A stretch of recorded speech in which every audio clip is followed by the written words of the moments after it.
គឺសូមបងប្អូនតាមដាននៅរាល់សកម្មភាពរបស់ខ្ញុំនិងប្រវត្តិរបស់ខ្ញុំឡើងវិញកាលពីចំនួនមុនធឿនធីរ៉ាគឺជាកីឡាករម្នាក់ដែលខ្ញុំតែងតែរិះគន់គាត់ញឹកញាប់ច្រើនមែនទែននៅពេលដែលគាត់ចេញមកដបងចំនួនដែលគាត់ឈ្នះសៃយុកមកដបងហើយនឹងដបងទាំងអ្នកដែលអ្នកខ្លះមិនទាន់ស្គាល់ថាធឿនធីរ៉ានឹងជាអ្នកណាផងណារហូតដល់ចុងក្រោយធឿនធីរ៉ាមកល្បីត្រឹមឈ្នះខ្សែក្រវ៉ាត់ពីសៃយុក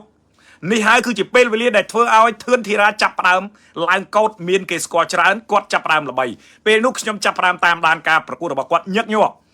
ក្រោយមកគាត់ប្រកួតមានអាកប្បកិរិយាចង្អេងចង្អាងនៅលើសង្វៀនស្អីឌឺដងដាក់គេខ្ញុំក៏បានឡាយអញ្ចឹងដូចគ្នាខ្ញុំនិយាយតាមឡាយនឹងជូនជាមតិយោបល់ដើម្បីដាស់តឿនក្រៅរំលឹកឲ្យគាត់កែអំពីចំណុចអវិជ្ជមានមួយចំនួនចុងក្រោយគាត់ធ្វើបានល្អបាទខ្ញុំឃើញថាគាត់ចេះស្ដាប់ហើយគាត់ចេះកែ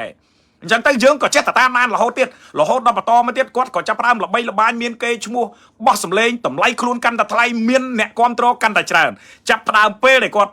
ល្បីខ្លាំងគឺខ្ញុំលេងរិះគន់លេងថាលេងនិយាយឲ្យធីរ៉ាហើយមានតែការសោកស្ដាយនៅពេលដែលគាត់ប្រកួតចាញ់ហើយទី2លេងហ៊ានប៉ះដោយសារតែគាត់ស្ថិតនៅក្នុងក្លឹបគេហៅក្លឹបកំពូលដែលប៉ះមិនបានតែពិតខ្ញុំអត់ខ្លាចក្លឹបហ្នឹងទេតែខ្ញុំវាខ្ជិលមានរឿងខ្ញុំវាខ្ជិលហត់ណាខ្ញុំក៏ចេះតែបិទភ្នែកមកជាហៀងបើកភ្នែកមកជាហៀងទៅប៉ុន្តែខ្ញុំមិនទាន់ដល់ថ្នាក់អ្នកណាម្នាក់ទិញខួរក្បាលខ្ញុំទិញរូបរាងកាយខ្ញុំឈប់ឲ្យខ្ញុំឈឺឆ្អាលឈប់ឲ្យខ្ញុំចូលរួមជាមួយសង្គមគឺគ្មានទេមានតែខ្ញុំខិតខំប្រឹងប្រែងធ្វើវាបន្ថែមទៀតណាគឺមានតែខិតខំប្រឹងប្រែងធ្វើបន្ថែមទៀតនៅពេលនេះនៅពេលដែលធឿនធីរ៉ាគាត់ចាប់ផ្ដើមល្បីខ្លាំងអ្វីដែលខ្ញុំព្រួយបារម្ភបងប្អូនខ្ញុំព្រួយបារម្ភដំបងមុននឹងលេងបាល់ទះមុននឹងបោះប៊ូលមុននឹងស្អីជក់វ៉ែតជក់អីនឹងទៀតអ្វីដែលខ្ញុំបារម្ភនៅពេលដែលគេចាប់ផ្ដើមហៅគាត់ថតណាពេលនោះខ្ញុំបាន live មក show ដែរបាទកាលណា account ចាស់ខ្ញុំនៅនេះគឺជាពេលវេលាដែលយើងព្រួយបារម្ភពីគាត់ពីព្រោះគាត់គឺជាធនធានដ៏សំខាន់សម្រាប់គុណខ្មែរនៅក្នុងវិស័យគុណខ្មែរគាត់គឺជាបុគ្គលសាធារណៈបុគ្គលគំរូយើងព្រួយបារម្ភឃើញគាត់ចេញថតស្អីគេអាឈុតខ្លីៗអីណាណីមួយក្រុមអីពួកណាណីទេខ្ញុំសុំមិនប៉ះពាល់គេទេខ្ញុំសុំនិយាយតាមអ្វីដែលខ្ញុំមើលឃើញពេលនោះខ្ញុំព្រួយបារម្ភណាស់ខ្ញុំថាធីរ៉ាប្រកាសជាប្រឈមនឹងហានិភ័យហើយបើសិនជាធីរ៉ាឈូឆភ្លើតភ្លើមបាទទៅតាមពពួកថតធ្វើ MMO ធ្វើអីហ្នឹងអនាគតធីរ៉ាអាចនឹងខូចបាទដូច្នេះហើយខ្ញុំបារម្ភខ្ញុំក៏ live មក show ពី show ខ្ញុំចេញ starter បន្តអីចឹងទៅចុងក្រោយក៏ឃើញស្ងាត់ខ្ញុំសប្បាយចិត្តដែរឃើញបងអូនស្ងាត់បាទលែងឃើញមានការថតអញញ៉ៃស្រាប់តាមមកលេចធ្លោបាល់ទះបោះប៊ូលខ្ញុំបារម្ភទៀតដែរខ្ញុំបារម្ភហើយសួរតែខ្ញុំនិយាយហ្នឹងគេថាអូហើយចេះអួតចេះស្អីណាអ្នកដែលនិយាយចឹងបានដោយសារអីអត់ស្គាល់ប្រវត្តិខ្ញុំអត់បានដឹងអំពីសាវតារបស់ខ្ញុំនិងរឿងរ៉ាវដែលខ្ញុំធ្វើកន្លងមកណាអញ្ចឹងខ្ញុំចាប់ផ្ដើមបារម្ភខ្ញុំឃើញខ្ញុំចាប់ផ្ដើមបង្ហោះជាសារបាអញ្ចឹងវីដេអូចាប់ផ្ដើមបែកធ្លាយមកមានអ្នកឃើញធីរ៉ានៅខាងក្រៅគេប្រាប់ខ្ញុំមិនមានអ្នកនិយាយប្រាប់ខ្ញុំនៅក្រៅមិនច្រើនហើយខ្ញុំចេះតែប្រមូលតិន្នន័យខ្ញុំស្រាប់ហើយខ្ញុំអត់យកមកនិយាយអត់យកមកឡាយអីទាំងអស់សូម្បីតែវីដេអូគេបាញ់ឲ្យខ្ញុំហ្នឹងគេបាញ់ឲ្យខ្ញុំមុនការប្រកួតហ្នឹងទៅទៀតខ្ញុំអត់បង្ហោះទេខ្ញុំអត់បង្ហាញទេខ្ញុំក៏ចេញសារដាស់តឿនទៅគ្រាន់តែចង់រំលឹកប្រាប់ទៅបងអូនថាសូមឲ្យបងអូនភ្ញាក់ខ្លួនតាមរយៈសាររបស់ខ្ញុំបានន័យថាអ្វីដែលខ្ញុំចេញជាសារបង្ហើរទៅហើយផោះតាងនៅក្នុងដៃខ្ញុំមានបងប្អូនចំណាំតែប៉ុណ្្នឹងណាបងប្អូនចំណាំតែប៉ុណ្្នឹងទេមិនបាច់ចំណាំអីច្រើនទេហើយខ្ញុំមិនមែនជា admin ល្បីមិនមែនជាបុគ្គលល្បីមិនមែន page ធំធ្វើ MMO រលួយតាម Facebook រលួយតាមស្អីអត់មានទេវីដេអូខ្ញុំធ្វើថ្ងៃគឺខ្ញុំគ្រាន់តែចង់បង្ហាញអំពីសកម្មភាពនៃការចែករំលែករបស់ខ្ញុំនិងសកម្មភាពសប្បាយៗនឹងរឿងរ៉ាវមួយចំនួនផ្ទាល់ខ្លួនរបស់ខ្ញុំនិងសង្គមទេណាអញ្ចឹងខ្ញុំបានព័ត៌មានមកអស់ខ្ញុំក៏បង្ហាញរាល់កីឡាករទាំងអស់អូជឿងល្បីចូលមើលទៀតរាល់កីឡាករទាំងអស់ដែលខ្ញុំបានព័ត៌មានមកភ្លាមគឺខ្ញុំបង្ហាញហើយសូម្បីតែរឿងផ្ទាល់ខ្លួនរឿងផ្ទៃក្នុងគ្រួសារក៏ដោយខ្ញុំបង្ហាញក្នុងចែកតាណាមួយបើយើងជាមនុស្សឆ្លាតឃើញសារបែបនេះត្រូវតែរកវិធីសាស្ត្រទប់ទល់រកដំណោះស្រាយដើម្បីបញ្ចប់វាដោយសន្តិវិធីរកវិធីសាស្ត្រកែប្រែស្ថានភាពពីអាក្រក់ឲ្យទៅជាល្អអានេះបើយើងជាមនុស្សឆ្លាតពីព្រោះក្នុងនាមខ្ញុំជាអ្នកសារព័ត៌មានម្នាក់ដែលមានវិជ្ជាជីវៈច្បាស់លាស់ត្រឹមត្រូវឆ្លងកាត់បទពិសោធន៍ការរៀនសូត្រមានអាជ្ញាប័ណ្ណស្របច្បាប់ខ្ញុំគោរពណាស់ក្រមសីលធម៌និងវិជ្ជាជីវៈណាអញ្ចឹងខ្ញុំចេញជាសារដើម្បីក្រើនរំលឹកដាស់តឿនឲ្យបងអូនភ្ញាក់ខ្លួនកុំឲ្យធ្វេសប្រហែសឥឡូវមែនចូលដល់កន្លែងនឹងបាត់សួរថាដល់ដំណាក់កាលនេះប្រហែលភាគរយដែលគេនៅគ្រប់គ្រងយើងបងប្អូនមាននៅចាំរឿងមួយជំនាន់ពូណាង ខ្ញុំសូមរំលឹកតែកាន់អតីតកាលបន្តិចរាល់អ្នកដែលជេរខ្ញុំម្ដងថ្ងៃនេះក៏នៅតែមានអ្នកជេរដោយសារអីអ្នកទាំងនោះអត់ស្គាល់អំពីចេតនារបស់ខ្ញុំអត់ដឹងអំពីសាវតារបស់ខ្ញុំជាមួយគុណខ្មែរខ្ញុំតស៊ូមកនេះតាំងពីមានការងារធ្វើរហូតដល់ថ្ងៃអត់ការងារធ្វើតែមុខរបរក៏នៅតែមានចិត្តអាណិតស្រឡាញ់នឹងតាមរហូតតាមគ្រប់រូបភាពដែលអាចធ្វើទៅបានដែលជួយបានមិនមែនជាអ្នកមានមហាសទ្ធិអីទេគឺមានតែទឹកចិត្តនិងបេះដូងការស្រឡាញ់ពិតប្រាកដដែលខ្ញុំមានខ្ញុំដើរគៀងគរប្រម៉ែប្រមូលអ្នកដែលមានលទ្ធភាពជាងខ្ញុំឲ្យមកចូលរួមជាមួយខ្ញុំដើម្បីជួយទៅដល់សង្គមរបស់យើងរួបរวมគ្នាពង្រឹងពង្រីកឲ្យវាបានច្រើននៅធនធានរបស់កីឡាករគុណខ្មែរអញ្ចឹងនៅពេលដែលខ្ញុំបានព័ត៌មានមកខ្ញុំបង្ហោះប៉ុន្តែខ្ញុំបានរក្សាវីដេអូទុកខ្ញុំចង់ឲ្យមានការភ្ញាក់រលឹកខ្ញុំរំលឹកតែកាន់កាលរឿងពូណាងណាខ្ញុំតែកាន់កាលរឿងពូណាងខ្ញុំបានទស្សទាយមុនខ្ញុំដឹងទាំងអស់រឿងគ្រប់បែបយ៉ាងខ្ញុំប្រមូលក្នុងដៃទាំងអស់ប៉ុន្តែខ្ញុំប៉ះអត់បានទេអា fan មកគេហៅ fan មកភ្លើងច្បើងណា fan មកភ្លើងច្បើងប៉ះអត់បានទេឥឡូវចុងក្រោយមិនហើយពូណាងទៅជាយ៉ាងណាសាបដូចទឹកទលេអញ្ចឹងពូណាងឡើយសាបដូចទឹកទលេដោយសារអីទង្វើហើយមិនស្ដាប់ការណែនាំមិនទទួលយកនៅការរិះគន់ក្នុងន័យស្ថាបនាដើម្បីពង្រឹងសមត្ថភាពខ្លួនឯងទេគិតថាអញដល់កន្លែងនេះគឺអញអស់ចាយអាណានិយាយប៉ះអញអត់បានអញមានតែគ្រប់គ្រងរាប់ពាន់រាប់ម៉ឺននេះគឺជាចំណុចបរាជ័យរបស់កីឡាករមិនថាកីឡាករមិនថាពិធីករមិនថាតារាចម្រៀងកីឡាបាល់ទាត់បាល់ទះទេឲ្យតែកាលណាគិតតែមានតែអញខ្លួនអញអស់ចាអញមាន fan គ្រប់គ្រងច្រើនគេចូលចិត្តអញច្រើនអាណានិយាយក៏អញលេងស្ដាប់ទៅហើយឃើញទេជំនាន់ពូណាងខ្ញុំប៉ះអត់បានទេខ្ញុំប្រាប់ជេមានអាមកភ្លើងច្បើងខ្លះតោងល្បីមិនដឹងមកពីណាដែរស្គាល់គុណខ្មែរបែរមុខតាណាផងមកតោងជេខ្ញុំឡាយឥឡូវមានអាក្មេងមកភ្លើងច្បើងណាក្បាលមិនសមមុខមិនសមបាតជើងមកតោងល្បីតែខ្ញុំអត់តទេមកកាន់ជើងស្អីឡាយស្អីណាខ្ញុំអត់អ្នកណាផ្ញើមកខ្ញុំអត់មើលខ្ញុំប្រាប់ថាអ្វីដែលខ្ញុំនិយាយគឺខ្ញុំយកបេះដូងយកឆន្ទៈយកមនសិការយកការស្រឡាញ់របស់ខ្ញុំពិតប្រាកដមកនិយាយខ្ញុំអត់បានទៅតោងបកគលណាល្បីទេចំនួនពូណាងខ្ញុំចេញផុងខ្ញុំប្រាប់គ្រប់យ៉ាងឲ្យនៅយោបល់ការកែតម្រូវមិនវាយខ្ញុំទាំងពូណាងក៏វាយខ្ញុំផ្ទាល់ទាំងអាណានៃអា fan មកភ្លើងច្បើងណាគេឡើងមកវាយខ្ញុំវីដេអូចេញរាប់ម្ដងក្នុងមួយថ្ងៃសួរថាចុងក្រោយខ្ញុំទៅណាខ្ញុំនៅតែហ្នឹងចោះសួរថាពួកអ្នកវាយខ្ញុំទៅប្រហែលអាតោងឡើងមកល្បីហ្នឹងវាទៅជាមិនហិចបាត់ជឹងចោះសួរពូណាងមិនហិចសាបដូចទឹកក្លុកណាវាយបានលុយតែទៅសួរប្រជាប្រិយភាពដើរសួរអ្នកភូមិអ្នកស្រុកនិងអ្នកមើលតាមខេត្តខ្ញុំប្រាប់សាបដូចទឹកទលេចឹងណាខ្ញុំប្រាប់អត់មានឱកាសទៀតទេខ្លួនចាស់អស់ហើយខ្លួនចាស់អស់ហើយមិនមែនខ្លួននៅក្មេងអាយុ5 10 20ស្ដើងអីណាក្បាលសិក្សាមកហើយខ្លះដូច្នេះឲ្យឱកាសនៅតិចណាហើយសួរអ្នកមើលគុណខ្មែរឥឡូវលូរឿងអីខ្លះខ្ញុំប្រាប់ច្រើនណាស់ដែលគេលូបងប្អូនចេញក្រៅបានច្រើនធ្វើការដោយពួកខ្ញុំដើរតាមសង្គមឲ្យបានច្រើនហើយគ្រប់មជ្ឈដ្ឋានកុំទៅតែកន្លែងអ្នកទុនទៀបកន្លែងអ្នកម៉ូតូឌុបស៊ីក្លូកង់3តាក់ស៊ីទៅកន្លែងនោះមានតាំងពីរដ្ឋមន្ត្រីរដ្ឋលេខាធិការអនុរដ្ឋលេខាធិការអគ្គនាយកប៉ូលីសទាហានអាវុធហត្ថណាសិតតែគេអ្នកមើលអ្នកដែលគេចូលចិត្តប៉ុន្តែឥឡូវនេះតាមរយៈដែលខ្ញុំជួបផ្ទាល់ខ្ញុំថ្លឹងថ្លែងគឺភាគរយមានការធ្លាក់ចុះយ៉ាងគំហុកណានេះដោយសារអីទី1គឺបុគ្គលណាកត្តាបុគ្គលគឺកីឡាករខ្លួនឯងជឿតាមការអូសទាញការញុះញង់ពួកបុគ្គលល្បីដែលធ្វើអំអូទាញយកទៅថតនេះថតនោះចុងក្រោយឡើងមិនហើយសាបមួយទៅតាមចូលតាមគេឃើញបាល់ទះបាល់ទាត់ខ្ញុំអត់ហាមទេព្រោះវាសិតតែជាប្រភេទកីឡាដូចគ្នាប៉ុន្តែត្រូវសួរខ្លួនឯងថាអញមកពីណាអញជាអ្នកណាត្រូវដាក់សំណួរហ្នឹងចូលទៅក្នុងខួរក្បាលហើយសួរខ្លួនឯងអញមកពីណាអញជាអ្នកណាបើអញជាធឿនធីរ៉ាល្បីដែលសាបដាល់គិតរឿងបដាល់ជាធំការលេងបាល់ទះការបោះប៊ូលគឺជារឿងកំសាន្តកីឡាប្រទាត់ប្រសំណាហើយអ្វីដែលត្រូវធ្វើយើងជាបុគ្គលល្បីម្នាក់យើងមិនអាចបង្ហាញខ្លួនគ្រប់ទីសាធារណៈចឹងបានទេវាធ្វើឲ្យយើងសាបបងប្អូនត្រូវចាំណាអ្នកដែលល្បីគេប្រយ័ត្នណាស់គេមិនងាយជួបនឹងអ្នកណាទេកាលណាបើជួបញឹកញាប់វាធ្វើឲ្យតម្លៃនៃខ្លួនឯងវាសាបគេមានឲ្យតម្លៃអីទៀតបើទៅណាក៏ឃើញហ្នឹងពីមុនយើងម្នាក់បនឲ្យតែមានការប្រកួតបានឃើញធឿនធីរ៉ាស្កាត់ពីណាពីណីទៅមើលប៉ុន្តែឥឡូវចាំបាច់ទៅមើលណាទៅមើលតែតារាងបាល់ក៏ឃើញធឿនធីរ៉ាទៅមើលតែតារាងប៊ូលក៏ឃើញធឿនធីរ៉ាដេកបោះវីដេអូជក់ web ជាមួយអ្នកនេះជាមួយអ្នកនោះវាអាហ្នឹងគឺជាលទ្ធផលចុងក្រោយគឺសាបដូចទឹកថ្លុកអញ្ចឹងនេះគឺជាដំណើរផ្លូវដូចពូណាងអញ្ចឹងធឿនធីរ៉ាដំណើរផ្លូវដូចពូណាងអញ្ចឹងផ្លូវតែមួយសួរខ្ញុំមិនបាច់ចូលមកកាន់ជើងទេបើភពវីដេអូឆ្នាំណាខែណាថ្ងៃណាគ្មានអ្នកណាបន្លំបានទេហើយខ្ញុំឮកិច្ចសម្ភាសរបស់កាសែតមួយ គេតាក់ទងទៅអារម្មណ៍ប្រធានគាត់ថារូបចាំមើលសិនគាត់កំពុងតាមដានរឿងហ្នឹង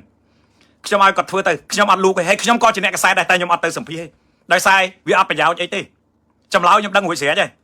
លទ្ធផលខ្ញុំដឹងមុនហើយថានឹងឆ្លើយបែបម៉េចណាបើមិនអញ្ចឹងមិនមែនអាការវាយកំណត់2អាទិត្យម្ដងឲ្យវាយស្រាប់ឥឡូវមួយអាទិត្យអាខ្លះមួយអាទិត្យថ្ងៃសៅរ៍ថ្ងៃអាទិត្យវាយទាំងពីរនឹងក្នុងសៅរ៍អាទិត្យក៏មាននៅតែដើរដំណើរការទៅកើតសួរតែប្រសិទ្ធភាពមានផលមានផ្លែមានផ្កាមកពីណាអញ្ចឹងចាំបាច់ទៅសួរបើយើងឃើញលទ្ធផលហើយខ្ញុំអត់សួរអត់សម្ភាសអីទាំងអស់អ្វីដែលខ្ញុំដឹងខ្ញុំយកមករក្សាទុកភ័ស្តុតាងដែលមានខ្ញុំរក្សាទុកតែប៉ុណ្្នឹងទៅបានហើយអ្វីដែលខ្ញុំអាចចេញផ្សាយព័ត៌មានបានខ្ញុំផ្សាយតែប៉ុណ្្នឹងឯងណាខ្ញុំអត់បាច់ត្រូវការទៅសម្ភាសអ្នកណាអ្នកណីអីបុគ្គលល្បីមិនល្បីមេធំមេទូចណាមិនបាច់ទេណាមិនបាច់ទេខ្ញុំគ្រាន់តែអាណិតកំណើតកើតជាតាំងពីវេទនាលំបាកតាំងពីពលករនៅសពថៃមួយប្រពន្ធដើមវេទនាតស៊ូប៉ុណ្ណារហូតមកល្បីកសាងកេរ្តិ៍ឈ្មោះខ្ញុំប្រាប់រឿងដែលពិបាកជាងគេក្នុងមួយឆាកជីវិតរបស់មនុស្សមិនពិបាកក្នុងការរកទ្រព្យសម្បត្តិមិនពិបាករកចំណីអាហារហូបចុកមិនពិបាកក្នុងការធ្វើបុណ្យធ្វើទានទេរឿងដែលពិបាកជាងគេបំផុតគឺរឿងដែលកសាងកេរ្តិ៍ឈ្មោះដូចខ្ញុំតរំតែគេស្គាល់ហេរ៉ូម្ដងថ្ងៃនេះខ្ញុំប្រើពេលប្រហែលឆ្នាំបងប្អូនណាមិនមែនប្រើពេលវេលាតិចតួចទេតាំងពីឆ្នាំ2002ដែលខ្ញុំប្រឡង DJ ជាប់ប្រឹងប្រែងតស៊ូស៊ីអត់ស៊ីឃ្លានដេកផ្ញើប្រាននៅវត្តលោកដើរទៅធ្វើការត្រុកដល់ម៉ោងចេញមកវិញរត់ពីទូអប្សរាមកទួលតពូងមករកន្លែងដេករកបាយហូបមកឲ្យតនលោកដើម្បីមានអីហូបនេះវាកើតចេញពីការតស៊ូមិនមែនកើតមកគេស្គាល់ហេរ៉ូភ្លាមទេណាត្រូវចាំឲ្យច្បាស់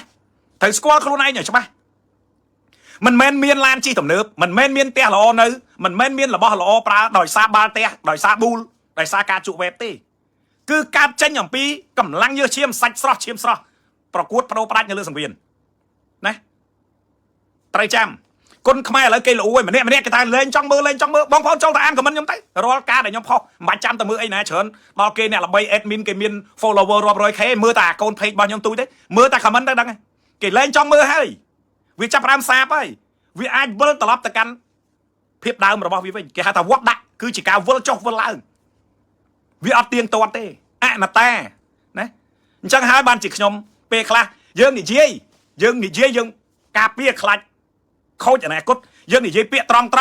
ស្ដាប់យើងអត់បានទេលើកគ្នាមកជេរយើងស្ដីឲ្យយើងថាឲ្យយើងស្អីយើងនឹងចំណែនខ្ញុំទៅចំណែនស្អីគេធឿនធារាធឿនអីហ្នឹងជីឡាននៅថោកជាងខ្ញុំម្ល៉េះហ្នឹងបាត់តែខ្ញុំជាពាក់ធនាគាររាប់$10,000រាប់$100,000ក៏ដោយណាប៉ុន្តែខ្ញុំនៅមានឡានទំនើបជិះតម្លៃរាប់$10,000ដែរតាផ្ទះខ្ញុំនៅរាប់$10,000ដែរតាមុខរបរខ្ញុំក៏នៅដំណើរការគ្រាន់តែវាបងខាតដោយសារបញ្ហាបងប្អូនណាក៏ដឹងដែរវិបត្តិសេដ្ឋកិច្ចជាសកលអ្នកណាក៏ជួបដែរខ្ញុំជួបវិបត្តិប៉ុណ្ណឹងអ្នកធំជាងហ្នឹងគេអ្នករស់ស៊ីច្រើនជាងខ្ញុំជួបជាងខ្ញុំអ្នកខ្លះស្ទើរតែចងកសម្រាប់ខ្លួនផងតែសួរតើឲ្យខ្ញុំរត់ចោលសមរភូមិខ្ញុំកិច្ចវេះពីការពិតទេអត់ទេត្រូវប្រឈមមុខដោះស្រាយអញ្ចឹងហើយបានជាខ្ញុំស្ដាយប្អូនហើយដូចបងប្អូនមួយចំនួនហ្នឹងអញ្ចឹងតែផ្សាយលបែងផ្សាយអីហ្នឹងអញ្ចឹងដាស់តឿនក្រៅរំលឹកថាបងអូនហើយល្មមហើយមានបានហើយមានលុយមានកាក់មានហូបមានចុកមានរបស់របរប្រើពីមុនបងអូនអត់ដែរមានរបស់ទាំងអស់ហ្នឹងទេណាអត់ដែរមានទេឥឡូវបងអូនមានសពយ៉ាងហើយណាអញ្ចឹងត្រូវគិតអំពីប្រភពនៃទ្រព្យសម្បត្តិប្រភពនៃកេរ្តិ៍ឈ្មោះដែលបងអូនបានមកដល់សពថ្ងៃនេះតើវាកើតចេញដោយសារអីកើតចេញដោយសារបាល់ទះកើតចេញដោយសារប៊ូលកើតចេញដោយសារការថតវីដេអូខ្លីៗជាមួយពួក MMO កើតចេញដោយសារការជួបវេបឬក៏កើតចេញដោយសារការបដាល់អញ្ចឹងត្រូវសួរខ្លួនឯងបើដឹងថាខ្លួនឯងកើតចេញពីអីត្រូវរក្សាប្រភពហ្នឹងណាត្រូវរក្សាប្រភពហ្នឹងខ្ញុំនិយាយអាចនឹងពិបាកស្ដាប់ពេលខ្លះប៉ុន្តែនៃនឹងបេះដូងរបស់ខ្ញុំអត់ដែរចងគំនុំគុំគួនជាមួយនឹងអ្នកណាម្នាក់នៅក្នុងបណ្ដាញសង្គមនេះទេណាខ្ញុំមានតែយកខ្លួនខ្ញុំទៅដោះស្រាយរឿងចំនួនគេយករឿងមកដាក់ខ្លួនដូចជារឿងជំនាន់មនរដ្ឋាអញ្ចឹងអ្នកណាហ៊ានធ្វើមកប្រទេសមកស្រុកខ្មែរមនុស្សជាង10លាននេះអ្នកណាហ៊ានលូកដៃតវ៉ាមួយគ្រួសារហ្នឹងមើលខ្ញុំសួរដូចឆោតជំនាន់ហ្នឹងអ្នកណាហ៊ានគ្មានអ្នកណាហ៊ានគ្មានអ្នកណាឈឺឆ្អាលទេណាទុកឲ្យមនរដ្ឋាពិការដល់រហងៃខូចអនាគតដល់រហងៃនេះដោយសារមួយគ្រួសារហ្នឹងណាខ្ញុំនិយាយយ៉ាងខ្ញុំអត់ចង់ត្រឡប់ក្រោយទេមកដល់បច្ចុប្បន្នបងប្អូនមើលលទ្ធផលអាក្រក់មើលប៉ុណ្ណាប្រហែលប្រកួតចុងក្រោយនេះប្រហែលគូនេះហើយសិតតែខ្ញុំបាត់មាត់ខ្ញុំខំខ្ញុំនឹកឃើញថាអើយវាដូចជាហួសហេតុពេកហើយយើងនិយាយអត់មានអីថ្មីគឺដដែលសកម្មភាពដែលកើតគឺដដែលណា លទ្ធផលបំភ្លៃគេបន្លំភ្នែកគេប្លន់ខ្សែក្រវ៉ាត់គេប្លន់លទ្ធផលគេណាច្រើនណាស់ហើយបើកុំគេប៉ះចេញមកខំគេទាំងវងដូចឆ្កែអញ្ចឹងខ្ញុំសុំអត់ចេញឈ្មោះទេបងប្អូនដែលតាមដានសាច់រឿងស្គាល់ក៏ស្គាល់មិនស្គាល់ក៏អត់ខ្ញុំប្រាប់អ្វីដែលខ្ញុំធ្វើខ្ញុំអត់ដែលបានប្រយោជន៍ណាអ្វីដែលខ្ញុំធ្វើខ្ញុំអត់ដែលបានប្រយោជន៍មកពីគុណខ្មែរទេមានតែខ្ញុំចំណាយលទ្ធភាពមានប៉ុណ្ណាហើយគេសួរថាអញ្ចឹងប្រឹងទៅណាប្រើអត់ទេមិនបាញ់យ៉ាងណាប្រើទេក្តីស្រឡាញ់ពីធម្មជាតិរបស់ខ្ញុំម្ដាយឪពុករបស់ខ្ញុំគាត់ផ្ដល់សេនមកឲ្យខ្ញុំឲ្យខ្ញុំធ្វើជាមនុស្សរៀនរស់ក្នុងសង្គមចេះជួយយកអាសាគេចេះចែករំលែកក្តីស្រឡាញ់ឲ្យគ្នាចេះជួយយកអាសាគ្នានេះគឺជាសេនដែលឪពុកម្ដាយខ្ញុំផ្ដល់ពីធម្មជាតិអត់មានអ្នកណាមកប្រើខ្ញុំទេលំបាកប៉ុណ្ណាក៏ដោយគេសួរខ្ញុំថាអូចុះឲ្យបើអួតបើថាលឺសូរតែពិបាកម្លឹងហ្នឹងមិនក៏ប្រឹងឲ្យប្រឹងម៉ែបេះដូងការស្រឡាញ់ឆន្ទៈធម្មជាតិសេនឪពុកម្ដាយខ្ញុំផ្ដល់ឲ្យខ្ញុំជាមនុស្សបែបហ្នឹង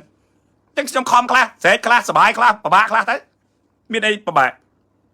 វាអត់មានចម្លែកទេហើយដូចគ្រូក្លឹបដែលខ្ញុំចោះជួយតាមក្លឹបរហងៃហ្នឹងស្អែកខ្ញុំទៅ2ខែទៀតហើយនេះណាស្អែកខ្ញុំចោះទៅ2ខែដឹកគ្រឿងដឹកសម្ភារៈសពយ៉ាងសហួយស្ដាហូបចុកចំណាយចាយវាបើកខ្លួនឯងទៀតសួរគេយើងប្រាប់គេថាអូចុះឲ្យប្រឹងម៉ែបានអីមកវិញអត់បានអីទេបាននៅអ្វីដែលខ្ញុំចង់បានគឺសេចក្តីល្អរបស់ខ្ញុំដែលខ្ញុំចង់ធ្វើអាហ្នឹងគឺបានប៉ុណ្ណឹងខ្ញុំអ្វីដែលខ្ញុំទទួលបានគឺបានប៉ុណ្ណឹងបាននៅសេចក្តីល្អណាអញ្ចឹងអ្វីដែលខ្ញុំធ្វើតាមអ្វីដែលខ្ញុំស្រឡាញ់ដោយពួកគាត់គ្រូតាមក្លឹបគាត់អត់គាត់ពិបាកបងប្អូនចុះតែផ្ទាល់ខ្ញុំឥឡូវស្អែកអ្នកណាខ្លះទៅទៅជាមួយខ្ញុំមានឡានឲ្យជិះខ្ញុំអ្នកបើកផ្ទាល់ដៃស្បៀងជំនួយគ្រឿងឧបភោគបរិភោគមាននៅក្នុងគូឡានដឹកយកឲ្យគាត់អ្នកណាទៅនេះបើមានអីជិះខ្លួនឯងជិះតាមខ្ញុំទៅក៏បានហើយតែមើលចាក់ស្ដែងទាំងអស់គ្នាថាតើក្លឹបតូចការលំបាកណាមានស្អីខ្លះដែលពួកគាត់រ៉ាប់រងក្នុងនាមគាត់ជាគ្រូហើយដល់ពេលគាត់ផុសគាត់អីចឹងទៅតាំងមានអ្នកខ្លះថាអូចាប់បើពិបាកម៉ងខំប្រឹងបើកម៉េះអាណាគេប្រើអ្នកឯងបាននឹងកំពុងតែភ្លេចអីមុននឹងការចេញអាធំទៅជាដបោកមួយប៉ុណ្ណានៃកបីវត្តអត់ដួលវាការចេញពីទឹកមាត់ការីទូក្លឹបដូចគ្នាសហព័ន្ធដូចគ្នាមិនមែនសហព័ន្ធកាត់ជាង20ឆ្នាំនេះដោយសារតែក្លឹបធំហ្នឹងទេគឺវាប្រមូលផ្ដុំគ្នាដោយសារពួកអាទូចកុំភ្លេចណាគឺកាត់ឡើងដោយសារពួកអាទូចតម្រាំតែការចេញជាសហព័ន្ធកីឡាបដាគុណខ្មែរម្ដងរហងៃនេះពួកអាទូចអាវេទនានឹងវាតស៊ូនេះមិនមែនអា3 4ក្លឹបដែលទៅស្គាល់រហងៃនេះទេខ្ញុំប្រាប់បងប្អូនឲ្យច្បាស់សូមជម្រាបកុំភ្លេចអ្វីដែលជាការខិតខំប្រឹងប្រែងរបស់គ្នាអ្នកតូចតាចណាខ្លួនប្រានយើងរស់បានសពថ្ងៃនេះប្រមូលផ្ដុំទៅដល់អីខ្លះណាកោសិកាប្រមាណដែលវាកើតងាប់វិលជុំរហងៃក្នុងខ្លួនយើងនេះណាអញ្ចឹងក្លឹបទូចគឺជាកោសិកាវាជាទៀតផ្សំណាមិនមែន4ក្លឹបហ្នឹងតាំងពី20ឆ្នាំមុនទេបងប្អូនត្រូវចាំបងប្អូនស្គាល់ក្លឹបណាខ្លះតាំងពីឆ្នាំ2000ជាងមកដល់2025នេះអញ្ចឹងសួរថាទាំងអស់ហ្នឹងបើកើតទៅជាក្លឹបកើតទៅជាសហព័ន្ធបដាគុណខ្មែរមួយបានទេដោយសារមិន5 6ក្លឹបហ្នឹងមិនមែនទេរាប់10ក្លឹបណាកោសិកាទូចអត់វេទនាទាំងអស់ហ្នឹងដែលបងប្អូនខ្លះបាននិយាយបំបាក់ទឹកចិត្តគាត់ទេចោះបើឯងអត់ឯងក្រទេឯងប្រឹងបើកម៉េះឯងប្រឹងធ្វើអីអាណាគេប្រើអត់មានណាប្រើគាត់ទេការស្រឡាញ់របស់គាត់ឆន្ទៈរបស់គាត់អ្នកខ្លះលំបាកក៏គាត់ស្រែកខ្លះទៅអ្នកខ្លះក៏មិនស្រែកទេដោយសារអីវាជាការស្រឡាញ់របស់គាត់តែគាត់សុំឲ្យយើងមានការចូលរួមលើកទឹកចិត្តបើយើងមិនបានជួយចោកជួយចៅមិនបានទៅជួយជ្រុំជ្រែងគ្រប់គ្រងឧបត្ថម្ភស្អីដល់គាត់ទេកុំបាច់ប្រើពាក្យហ្នឹងប្រើពាក្យឡើងសិតតាអីចាំបើប្រឹងបើពិបាកម៉ងប្រឹងមែនអាណាគេប្រើហើយតើបានធ្វើអីណែនឹងហើយគឺជាសម្ដីបំបាក់ទឹកចិត្តពួកគាត់បងប្អូនតើមើលណាបងប្អូនដើរមើលផ្ទាល់ដូចខ្ញុំថាខ្ញុំពិបាករៀបរាប់នេះខ្ញុំមានលទ្ធភាពតែប៉ុណ្ណឹង4 10ក្លឹបដែលខ្ញុំជួយប្រចាំខែរយៈពេល10ខែមកដល់ពេលនេះមិនមែនជារឿងលេងសើចទេបងប្អូនសាកសួរមើលក្រុមគ្រួសារបងប្អូនមួយសមាជិក4 5នាក់មកគ្រួសារក៏ត្រូវចំណាយអង្គមក3 មួយខែដែរចោះទឹកភ្លើងចោះការហូបចុកចំណេញចំណុកផ្សេងសហួយសដាចាយវាត្រូវធ្វើម៉េចគឺពឹងលើប្រភពចំណូលហើយដូចគ្រូខ្លះអ្នកខ្លះរត់ម៉ូតូដប់ពីមុនគាត់អតីតកីឡាករតែគាត់ស្រឡាញ់គាត់មិនចង់ឲ្យបាត់បង់គាត់ចង់ចូលរួមថែរក្សាអញ្ចឹងគាត់លះបង់ទៅធ្វើសំណងរត់ម៉ូតូដប់បានលុយមកទិញម្ហូបទិញអីអង្គទៅចែកកូនសិស្សហូបចុកឲ្យនាំគ្នាហាត់បើបានវាយទៅជាសំណាងល្អបើមិនបានវាយទៅអត់អីហូបណានេះបងប្អូនត្រូវសម្លឹងឲ្យវែងឆ្ងាយ ត្រូវមើលអាល្អោចអាកតិចទីអស់នេះមិនមែនតែមើលតែពួកអាធំអស់ហ្នឹងទេរដ្ឋមន្ត្រីការឡើងនាយករដ្ឋមន្ត្រីការបានព្រឹទ្ធសភារដ្ឋសភាការចេញដោយស្អីប្រជាពលរដ្ឋឯកឧត្តមលោកជំទាវអស់ហ្នឹងការបានដោយស្អីមានប្រជាពលរដ្ឋអត់ប្រជាពលរដ្ឋប្រទេសមួយអត់ប្រជាពលរដ្ឋទៅមានឯកឧត្តមរដ្ឋមន្ត្រីណាធ្វើការធ្វើអីណាវាសុទ្ធតែជាកោសិកាដែលយើងមិនអាចមើលរំលងបានណាហើយអ្វីដែលយើងព្រួយបារម្ភអ្វីដែលយើងគិតគូរគឺយើងព្រួយបារម្ភខ្លាចខូចអាធនធានហ្នឹងខ្លាចវាបាត់បង់ពីព្រោះតរំតែផលិតបានមួយវាមិនមែនជារឿងងាយស្រួលទេបងប្អូនឥឡូវដូចអញ្ចឹងធនធារាកាឡូធ្ងន់ងាយឯណែបងប្អូនដើរមើលតាមក្លឹបពួកកាឡូធំនៅមហាត់ខ្ញុំដើរសួរគ្រូអស់ហើយខ្ញុំសួរថាចោះហេតុអីក៏យើងមិនព្រមទទួលរកកូនសិស្សឬក៏អ្នកមហាត់ហ្នឹងអាបានអាកាឡូធំយកមហាត់ដើម្បីកុំឲ្យកាឡូធំមានតិចពេកគាត់ថាមានដែរមហាត់តែហាត់បានតែបន្តិចទៅរត់ចោលសមរភូមិបាត់អូលីភាសុខសប្បាយលីភាណាមិនមែនរឿងងាយស្រួលទេណាមិនមែនរឿងងាយស្រួលផលិតបានទេមួយក្លឹបសល់សិស្សទៅរងថ្ងៃនេះមានចូលប្រហែលមានចេញប្រហែលមួយឆ្នាំខ្ញុំទៅដើរក្លឹបខ្លះសល់តែស្បែកជើងខ្ញុំសួរគ្រូចំលោកគ្រូស្បែកជើងច្រើនไหมទៅចោលអស់ហើយបងអើយអាខ្លះតែស្បែកជើងអត់យកផងមិនចឹងមកអញ្ចឹងស្រឡាញ់ណាសុំហាត់តស៊ូសុំឲ្យសុំទៀតម៉ែឪជូនមកស្រាប់ដល់តែហាត់បានតែបន្តិចអូយមើលទៅរួចរត់ទៅបាត់ចោលអាស្បែកជើងនឹងបាត់ទៀតណាអានេះគឺជារឿងដែលយើងត្រូវគិតយើងត្រូវផលិតបន្ថែមនៅធនធានមិនមែនយើងនាំគ្នាតដើមហើយចែកគ្នាទេហើយដល់ឥឡូវនឹងចឹងករណីហ្នឹងយើងបារម្ភយើងគិតពេលខ្លះយើងនិយាយសម្ដីត្រង់ពេលខ្លះនិយាយទៅគេទទួលយកបានមនុស្សគេចូលចិត្តឲ្យលួងផ្អែមល្ហែមបានគេគិតថាយើងនឹងជាមនុស្សល្អប៉ុន្តែសម្រាប់ខ្ញុំរឿងល្អមិនមែនស្ថិតនៅលើពាក្យសម្ដីឲ្យនិយាយល្អបានកំណត់ថាមនុស្សល្អទេមិនមែនមនុស្សពេលឲ្យខ្មៅសិតតែចិត្តខ្មៅទេហើយក៏មិនមែនមនុស្សពេលឲ្យសសិតតែចិត្តល្អដែរអ្វីវាស្ថិតនៅក្នុងបេះដូងខួរក្បាលចន្ទៈមនសិការគឺជាគោលនៃជីវិតរបស់មនុស្សណាវាមិនមែនស្ថិតនៅលើសម្បកខាងក្រៅមិនមែនស្ថិតនៅលើពណ៌កៅអៅទេដូចពីមុនប្រកាន់អូទៅបនអីចឹងពេលអាយសទៅបនអញ្ចឹងណាហត់ដូចប្រហែលយើងទៅការកម្មវិធីការពីមុនគេប្រកាន់ឥឡូវគឺគេលេងសូវប្រកាន់ហើយអូម៉ែយើងពេលអាយខ្មៅទៅចូលការអញ្ចឹងគេប្រកាន់គេមើលក្រោមថាមកស៊ីកាពេលអាយខ្មៅធ្វើមើលទៅដូចកាន់ទុកទៅបនខ្មោចណែវាទៅអញ្ចឹងអាហ្នឹងគឺអ្វីដែលយើងត្រូវគិតយកអាណាដែលមានប្រយោជន៍យកមកធ្វើហើយដល់ឥឡូវអញ្ចឹងជំនាន់ពូណាងខ្ញុំនិយាយពួកអាដៃថ្មីពួកអាដៃចាស់ណានេះគេមកអើយMMO គេដៃថ្មីដៃចាស់គេតោងមកបយិញបយោមានខ្លះតោងវ័មានខ្លះតោងខ្សែកាបឡើងមកជេរយើងថាយើងទៅគេស្គាល់មកប្រើអញ្ចឹងទៅចុងក្រោយបាត់អាលាយរត់តែរូបរត់អត់ឃើញហ្នឹងណាហើយយើងនៅតែជាយើងនៅតែនិយាយបានទៀតហ្នឹង